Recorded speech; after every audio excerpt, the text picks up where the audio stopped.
Imagine standing in a field of tall grass, somewhere in the Japanese countryside, in the middle of the 9th century. The wind moves through the reeds in long, slow waves. There is no sound of traffic, no hum of machinery. There is only the wind, and the grass, and somewhere in the distance, the sound of horses. And then you see them. They ride in armor that seems almost alive, lacquered plates of black and crimson laced together with silk cord, shifting as they move, catching what little light the gray sky offers. Their bows are taller than most men. Their swords, though not yet drawn, seem to hum with a kind of presence, the way a thunderstorm hums before the lightning falls. These are not knights in the European sense. They are not mercenaries. They are not simply soldiers. They are something that had never existed before in human history, and would never quite exist again after their time ended. They are samurai. Tonight, we are going on a journey of more than 1,000 years. We will walk the long road from the rice paddies of early medieval Japan, all the way to the last days of an empire that tried, desperately, to hold onto a world that was already gone. We will meet men who killed without hesitation and wept openly at the beauty of a cherry blossom. We will follow warriors who swore absolute loyalty, and then betrayed everything they swore to protect. This is not a story about swords and battles, though there will be plenty of both. This is a story about identity. About what a society decides to value, and what it sacrifices to protect those values. About what happens when the thing that a culture holds most sacred, honor, loyalty. The beauty of a life fully committed meets a world that has no use for it anymore. By the end of this journey, you may find yourself asking a question that the samurai themselves could never quite answer. What do you do when the world you were built for disappears? Find a comfortable place to rest. Let your breathing slow. We begin. The word samurai in Japanese, saburai, comes from an old verb that means simply, to serve. There is something quietly profound in that etymology. Something that cuts against the romantic image we have inherited from films and novels and woodblock prints. The samurai did not begin as conquerors. They began as servants. But the world they were born to serve was already, even in its earliest days, a world under pressure. Japan in the 7th century was a country in the middle of one of the most ambitious cultural transplants in pre-modern history. For generations, its ruling elites had been looking across the narrow seas to China, to its vast bureaucratic empire, its Confucian philosophy, its Buddhist religion, its written language, and they had been doing something extraordinary. They had been deciding, deliberately and systematically, to remake themselves in its image. The Taika reforms of 645 attempted to transform Japan from a collection of powerful clan confederacies into a centralized imperial state. Land was in theory nationalized. A new bureaucracy was created. A new capital was built, eventually settling at Heian-kyo, the city we now call Kyoto, designed in a perfect grid. Its streets as straight and rational as a mathematical proof. It was, on paper, magnificent. In practice, it was something else entirely. The great aristocratic families had no intention of surrendering the power they had held for generations simply because an emperor said they should. So they did what powerful families always do when faced with inconvenient laws. They found ways around them. Over the course of the 8th and 9th centuries, vast private estates quietly devoured the tax base that was supposed to fund the central government. The farmers who worked those lands found themselves bound not to the emperor's abstract authority, but to the immediate, physical power of the lord whose land they tilled. The imperial government, watching its revenues shrink, reached for a solution that would change Japanese history forever. Rather than maintain a standing army, expensive, logistically complex, it began to outsource its military needs to the provincial warrior clans, who had been doing the actual fighting on the frontiers for generations. Men who had grown up on horseback. Men who had learned through brutal experience what it actually took to survive. These men were practical in the way that only people whose lives depend on practicality can be. And slowly, generation by generation, they began to develop something that went beyond mere military technique. They began to develop a culture. If we had to choose one figure who crystallizes the emergence of the warrior class into something recognizable as the samurai tradition, we might choose a man named Taira no Masakado, a warrior of the early 10th century, descended from the imperial family. But several generations removed from the throne, far enough removed that imperial blood was more reminder of what he was not than guarantee of what he might become. He had grown up in the eastern provinces, in a world where status was measured not in the delicacy of your poetry, but in the number of horses you could put in the field. In 939, he rebelled. He had himself proclaimed the new emperor, a declaration so audacious that the court in Kyoto reportedly did not know quite how to respond. They eventually commissioned another warrior to stop him, and in 940, Masakado was killed, shot from his horse by an arrow. His head was sent to the capital, as was customary. But something strange happened next. The head, according to legend, flew. It flew back toward the east, toward the province where Masakado had ruled. And even today, in the middle of Tokyo's Otemachi financial district, there is a small shrine where Masakado's spirit is still said to rest. Office workers leave offerings. Construction projects that disturb the ground nearby are said to bring misfortune. This is what the samurai tradition does to its heroes. It does not simply record them. It transfigures them. The real catastrophe that would forge the samurai into a true ruling class came in the 12th century. The Heian period is often described as the golden age of Japanese court culture, and in many ways, it was. The tale of Genji, written around the year 1000, is considered by many scholars to be the world's first psychological novel. But behind the silk screens and the incense smoke, the court was rotten with the corruption that comes from too much comfort and too little accountability. Two great warrior clans had become the indispensable military muscle of a court that had entirely forgotten how to protect itself. The Taira clan, based in western Japan, had developed deep connections to the court aristocracy. The Minamoto clan, rooted in the eastern provinces, had the loyalty of the rough frontier warriors who had been doing Japan's hardest fighting for generations. After a succession dispute triggered open warfare in the 1150s, the Taira clan under the formidable Taira no Kiyomori stood as the undisputed military power in Japan. Kiyomori married his daughter to the emperor. He placed Taira relatives in key positions throughout the government. He accumulated a concentration of power as a warrior that the courtiers found horrifying. The Minamoto survivors were patient. They would not remain patient forever. The man who would reassemble the Minamoto and bring down the Taira edifice was born in 1147. His name was Minamoto no Yoritomo, and from the very beginning, his life was shaped by loss. His father was killed in battle, betrayed, according to the accounts, by a man he trusted, and young Yoritomo, 13 years old, was captured. In a world where the standard response to a defeated enemy's sons was execution, Yoritomo survived. He was exiled to the Izu Peninsula, placed under the supervision of the Hojo clan. He would spend the next 20 years in exile. 20 years is a long time. Long enough to grow from a traumatized 13-year-old into a man of formidable calculation and iron patience.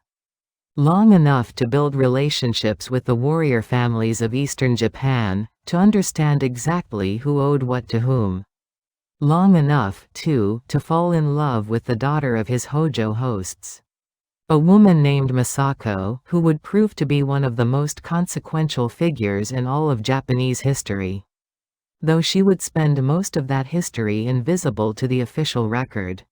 We will return to Masako. She deserves that. But first, we need to meet Yoritomo's younger half-brother, a man who was, in almost every way, his opposite. His name was Minamoto no Yoshitsune, and where Yoritomo was cold and calculating, Yoshitsune was brilliant and impulsive.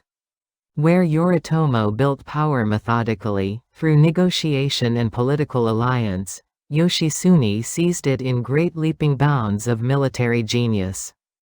Yoshitsune's childhood had been spent in a mountain temple north of Kyoto. The official story of his early years is almost inseparable from legend. It is said that he was taught swordsmanship by a tengu, one of the supernatural crow-like beings of Japanese folklore, and that he defeated the giant warrior monk Benkei on Gojo Bridge in Kyoto.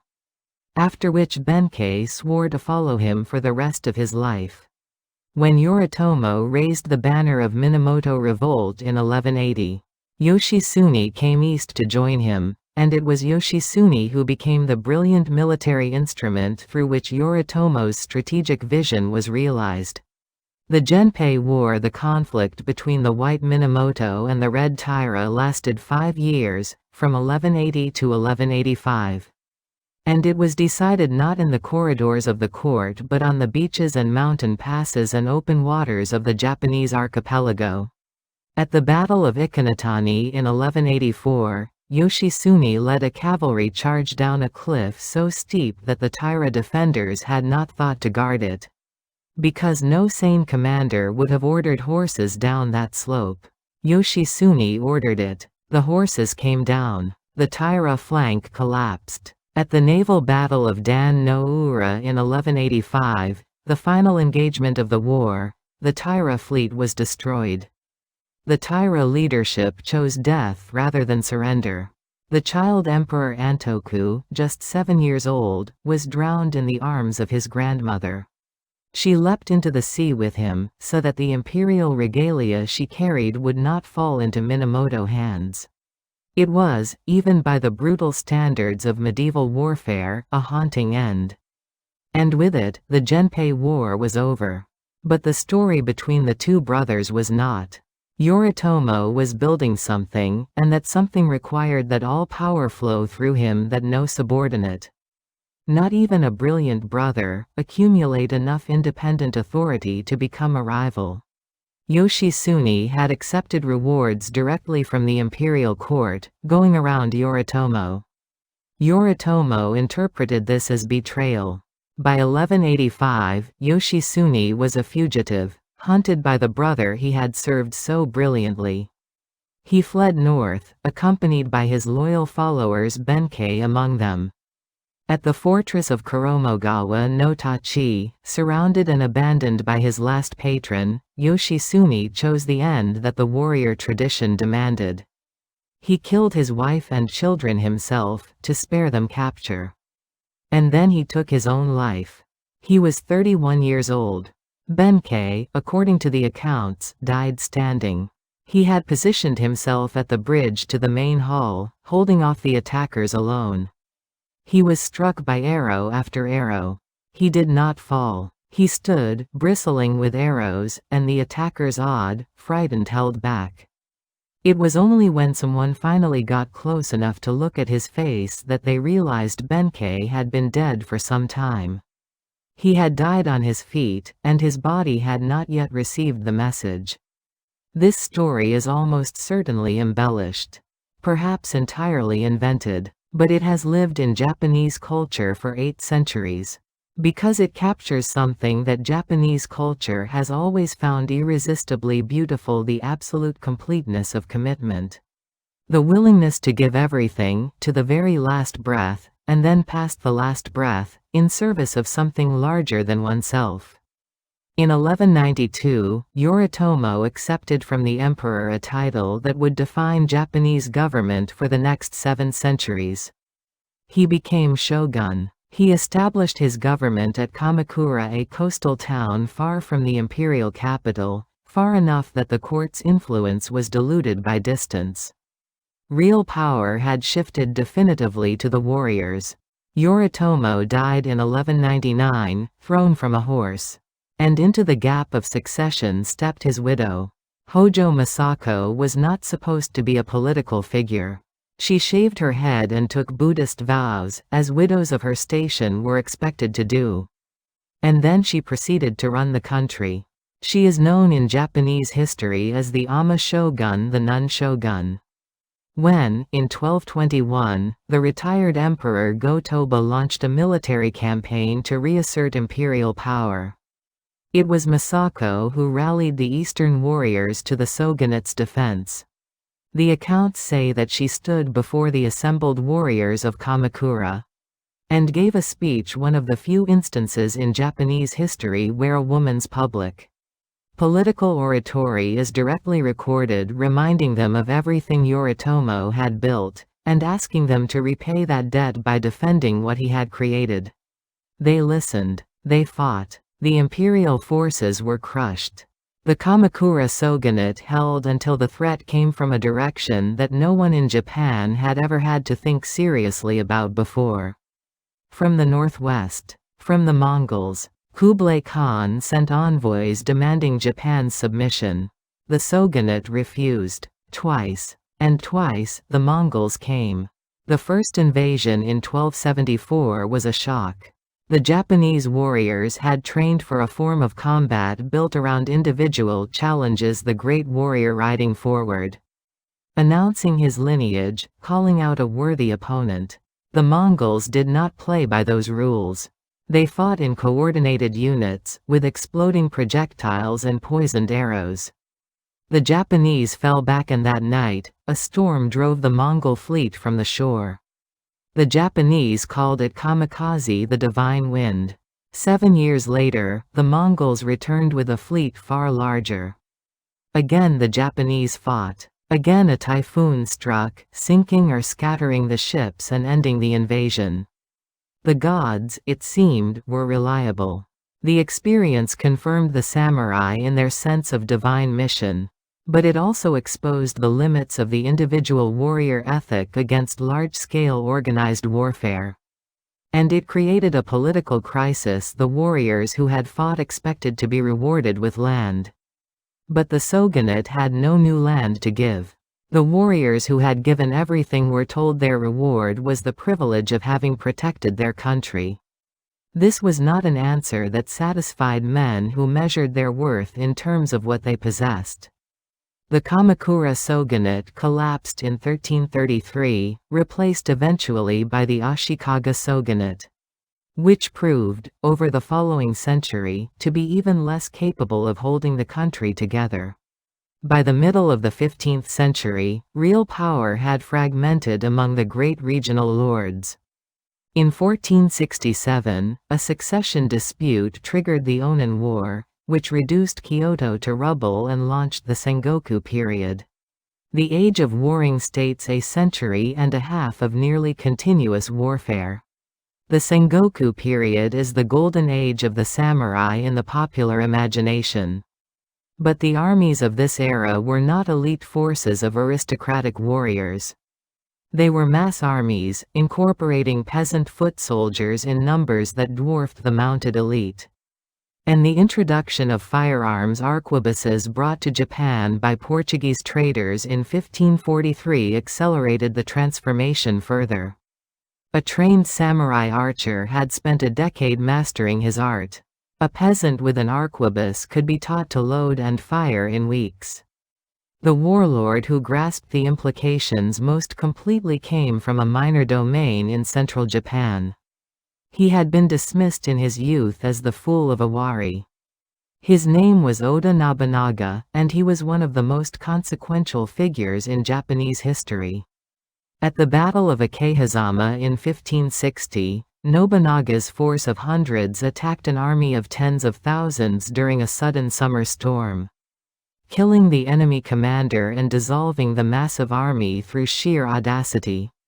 It was the kind of victory that makes military historians pause and shake their heads. A victory so improbable that it seems to belong to legend rather than history. But it happened. And it established something about Nobunaga that would define his entire career. He did not accept the constraints that the situation appeared to impose. He looked at what everyone else accepted as fixed parameters and found the angle that no one else had considered.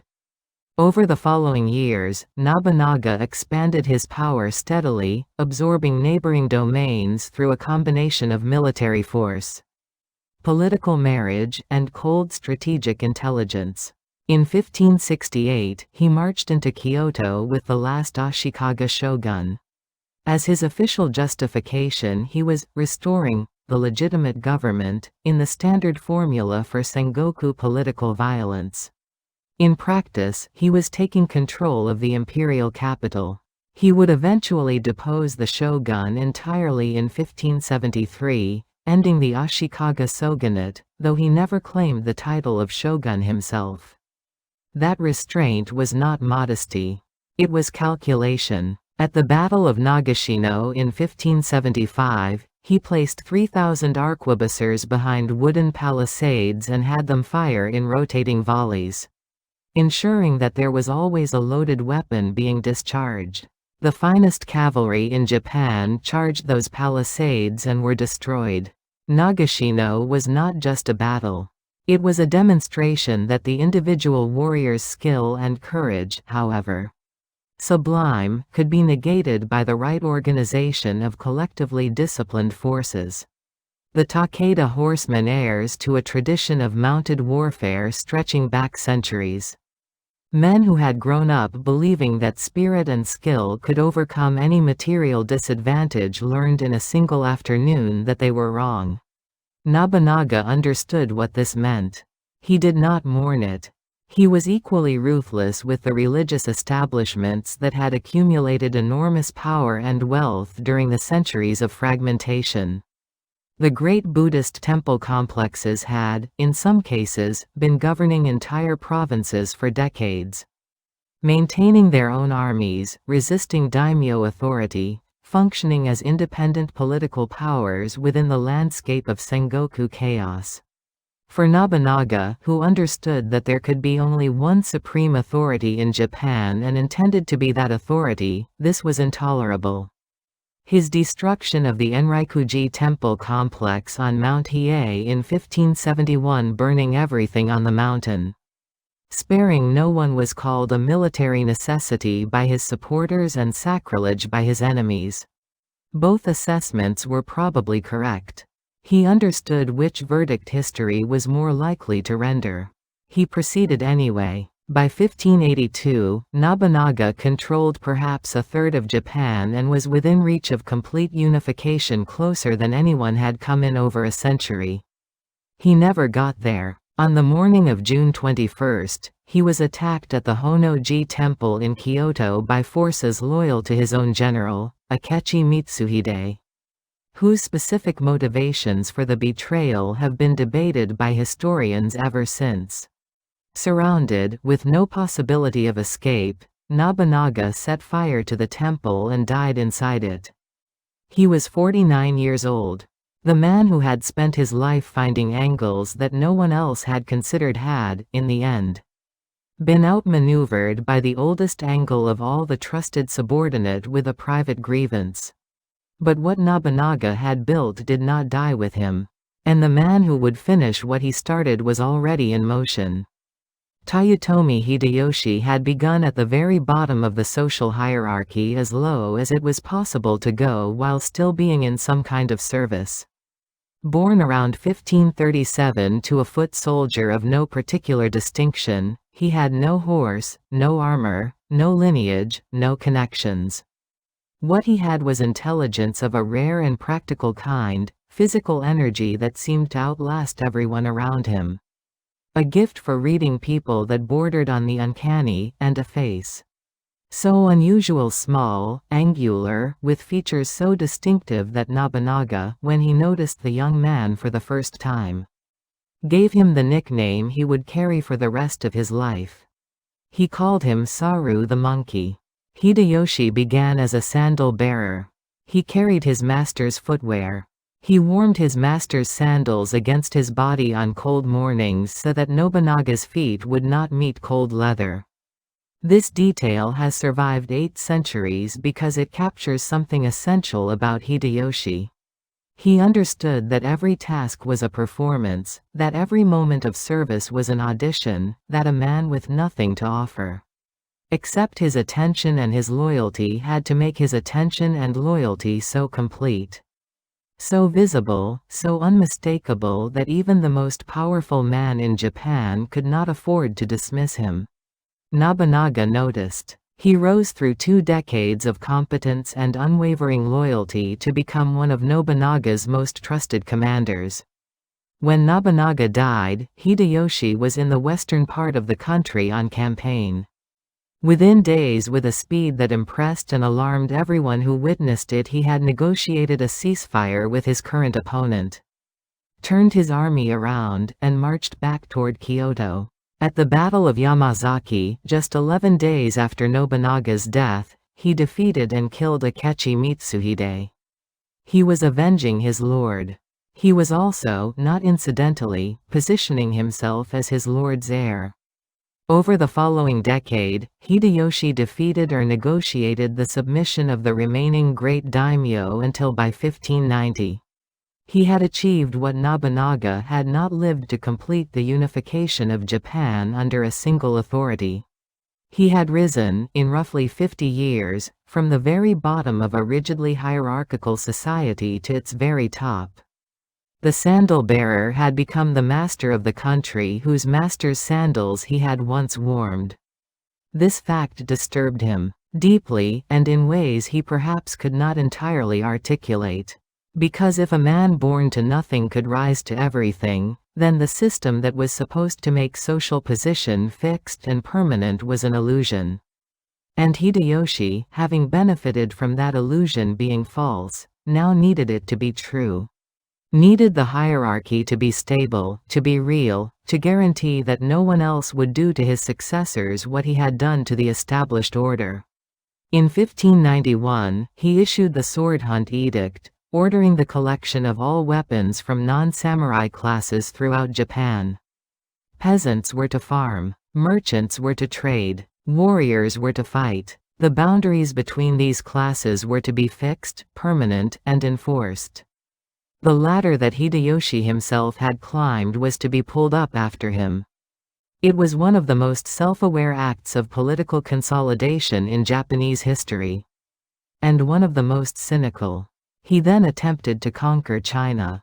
Twice. The invasions of Korea, through which the road to China ran in 1592 and 1597, were catastrophic misadventures that devastated the Korean peninsula, strained Japanese relations with East Asia for generations, and ultimately achieved nothing. There is something almost tragic in this chapter of Hideyoshi's story, the man who had succeeded at everything he had attempted in Japan, turning that same boundless confidence toward a challenge of an entirely different order, and discovering too late that the skills which had made him a unifier of islands did not translate into the skills required to conquer a continent. He died in 1598, with the campaign still ongoing and his 5-year-old son Hideyori as his designated heir, asking, almost pleading, that the great lords protect the boy and honor the succession. His dying request was honored for almost exactly 2 years. Then Tokugawa Ieyasu made his move. Ieyasu is the most difficult of the 3 great unifiers to romanticize, and perhaps for that reason, he has always occupied a slightly uneasy place in the Japanese historical imagination. Nobunaga had his terrifying charisma, his revolutionary energy, his contempt for every convention that got in his way. Hideyoshi had his improbable journey from nothing to everything, his warmth and his wit and the almost mythological arc of his rise. Ieyasu had patience. He had endurance. He had the ability almost superhuman in a world defined by sudden violence and rapid reversals, to take the very long view when everyone around him was thinking in terms of days and weeks. He was born in 1543 to a minor daimyo family in the eastern province of Mikawa. His childhood was spent largely as a hostage, first of the Oda clan, then of the far more powerful Imagawa, and this experience marked him in ways that are visible in everything he did thereafter. He was a man who had learned, very young, to survive in environments he did not control, to make himself useful without making himself threatening, to wait for the moment rather than to force it. He had been allied with Nobunaga for decades, a reliable and valuable partner who had helped consolidate central Japan while building his own formidable power base in the east. He had submitted to Hideyoshi because the alternative was a war he was not yet ready to win, but he had never stopped preparing. He watched. He accumulated. He outlived rivals with a consistency that, in any other context, might have seemed like luck. Ieyasu did not believe in luck. He believed in preparation. At Sekigahara in 1600, the great showdown came. A few hours of fighting on a foggy autumn morning in a mountain pass in central Japan decided the shape of the country for the next 2.5 centuries. Treachery played its inevitable Sengoku part at a critical moment. A key general switched sides, and the coalition arrayed against Ieyasu collapsed. He was 60 years old. He had been waiting for this for his entire adult life. And now it was his. In 1603, the emperor granted Ieyasu the title of shogun. He established his government at Edo, the city we now call Tokyo, making clear by geography as well as politics that the new center of power was in the Tokugawa heartland. And in 1605, he transferred the shogunal title to his son, establishing beyond any doubt that the Tokugawa house intended to hold power not just for one generation but forever. He then spent the next decade ensuring that the Toyotomi succession, Hideyoshi's son, Hideyori, now growing into a young man with his own supporters, would never become a threat. In 1614 and 1615, Ieyasu attacked and destroyed Osaka Castle. Hideyori died. The Toyotomi line was extinguished. It was not a pretty piece of work. Ieyasu had not gotten where he was by flinching from unpretty necessities. The Tokugawa shogunate, the Edo period, would last 265 years. For the samurai, it was both fulfillment and crisis. Fulfillment, because the system placed warriors officially and explicitly at the top of the social hierarchy. Samurai carried 2 swords, the long katana and the shorter wakizashi, as a permanent, visible badge of their status. A declaration worn on the body at every waking moment. They were not merely soldiers but administrators, judges, intellectuals, the cultural arbiters of their domains. The 4-class system codified the social order: samurai at the top, then farmers, then artisans, then merchants. The hierarchy was not just political. It was moral. It was cosmological. It was the shape of the world. Crisis, because the Edo period was one of the most peaceful in Japanese history. The Tokugawa system had been engineered, with considerable political skill, to prevent rebellion, and it worked. The samurai who had been trained for war found themselves living in a world where war did not happen. Generation after generation grew up administering domains, writing poetry, practicing the tea ceremony, studying Confucian philosophy, and trying to understand what it meant to be a warrior in a world that no longer needed warriors to fight. Their swords were still sharp. There was simply nowhere to point them. This question, the question of what a warrior is, when there is no war, produced some of the most interesting and most melancholy philosophical writing in Japanese history. The Hagakure, hidden by leaves, composed in the early 18th century by the retired samurai Yamamoto Tsunetomo, dictated to a young scribe over a period of several years, contains the line that has most captured the Western imagination: "The way of the samurai is found in death." What Yamamoto meant was more complex than the surface reading suggests. He was not simply glorifying violence or calling for reckless self-destruction. He was grappling with the paradox of his own existence, a man trained for total commitment, living in a time that offered no worthy object for that commitment. The Hagakure is, in many ways, a deeply melancholy text, the meditation of a man who looks at the peacetime samurai around him. However refined and educated and culturally accomplished, and sees a diminishment of the ideal he carries in his imagination. He was not wrong. He was also not entirely right. Because the Edo period produced something that the centuries of chaos had not managed to produce, a synthesis. A way of being samurai that tried to hold together, in a single life and a single code, the warrior's commitment to physical discipline and moral integrity. The Confucian scholar's dedication to learning and ethical governance. The Buddhist's awareness of impermanence, and the Shintoist's deep connection to the sacred in the natural world. The samurai ideal that emerged was a gentleman's ideal, physically capable, morally serious, aesthetically sensitive, and intellectually engaged all at once. In its highest expression, it was genuinely admirable.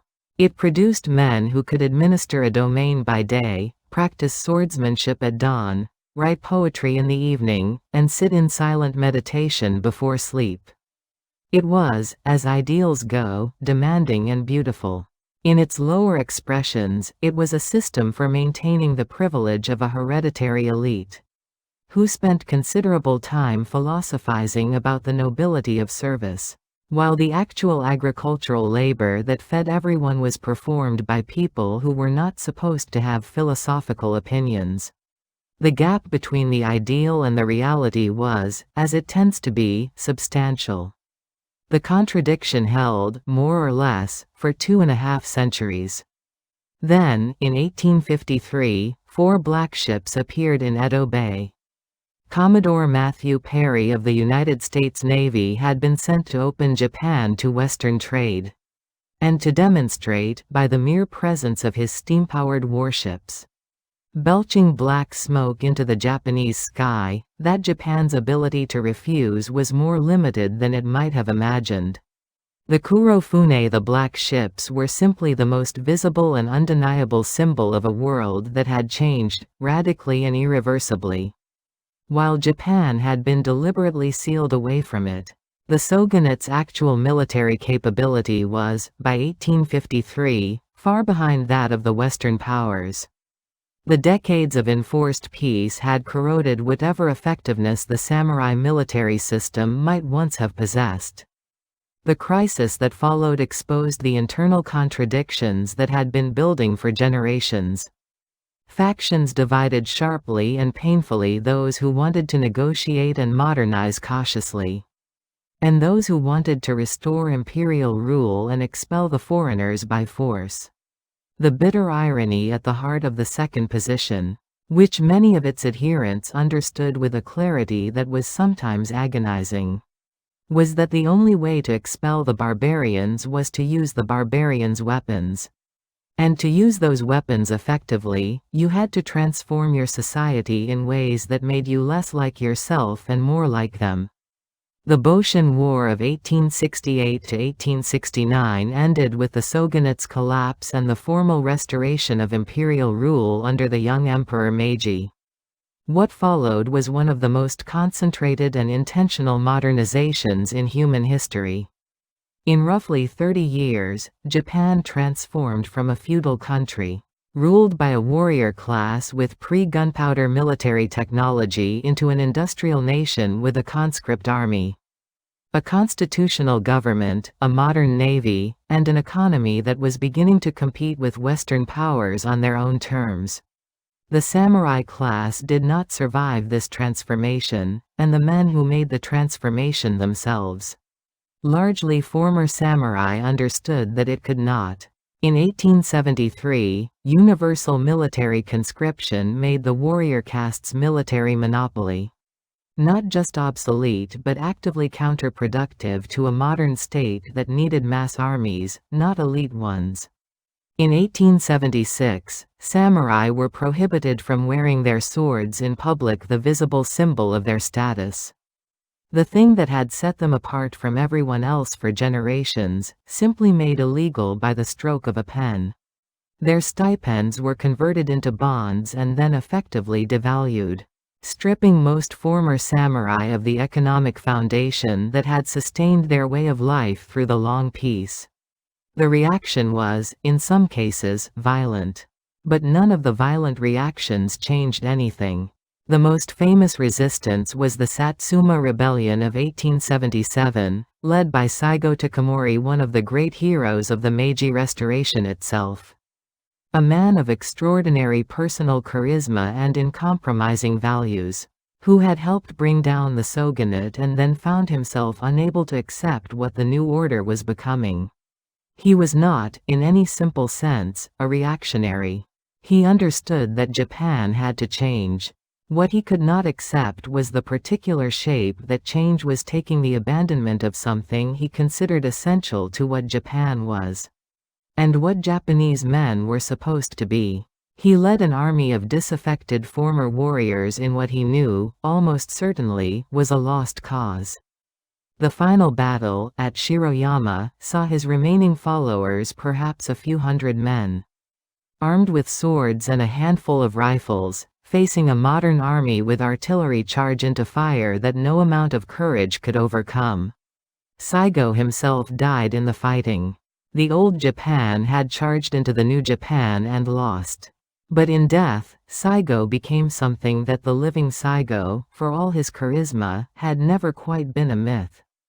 The last samurai. The man who had chosen honor over survival, tradition over adaptation, the beautiful impossible ideal over the compromised practical reality.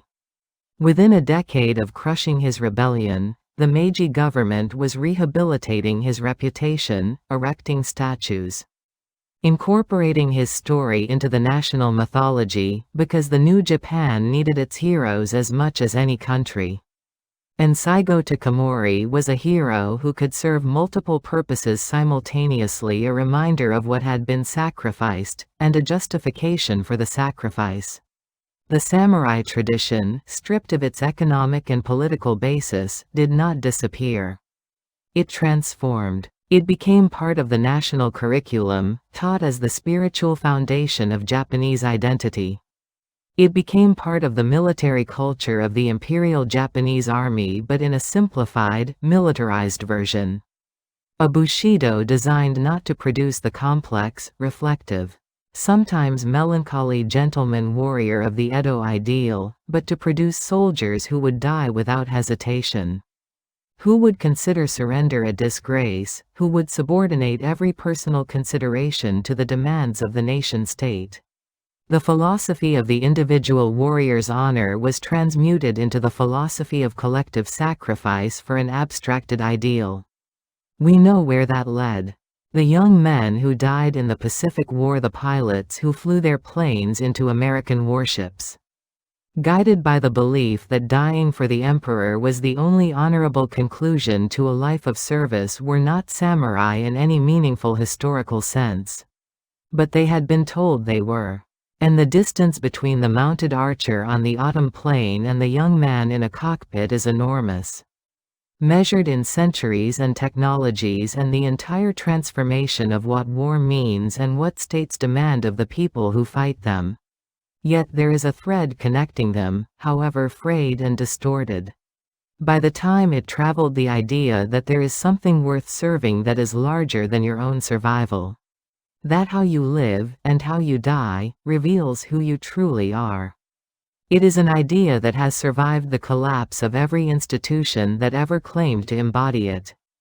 Today, the samurai exist in the world primarily as image and inspiration in films and manga and video games, in the aesthetic codes of martial arts, in the quietly sustained traditions of Japanese dojos and tea houses and schools of swordsmanship, where people still move through forms developed in the heat of actual warfare.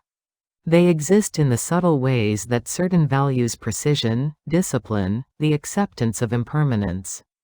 The elevation of form as a moral and not merely a practical category persist in Japanese culture long after the warrior class that gave them their classic expression has dissolved into history. In Kyoto, you can walk the stone garden of Ryo-en-ji and feel something that a samurai scholar of the Muromachi period felt standing in the same place.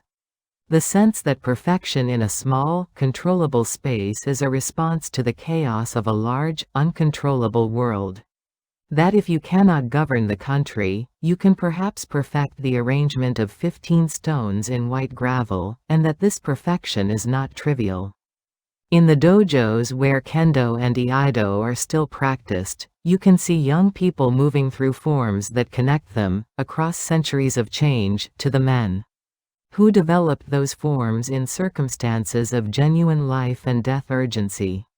In the autumn, when the cherry blossoms have long fallen and the maple leaves turn red and gold before they drop, you can understand viscerally, not intellectually, what the Japanese mean when they say mono no aware the beauty of things because they do not last.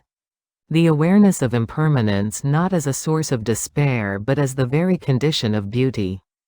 The cherry blossom is beautiful because it falls. The warrior is beautiful because he does not expect to survive. The samurai understood that nothing lasts. Their armor is in museums now, behind glass. Beautiful and still, lacquered plates and silk cords preserved against the time that destroyed the men who wore them.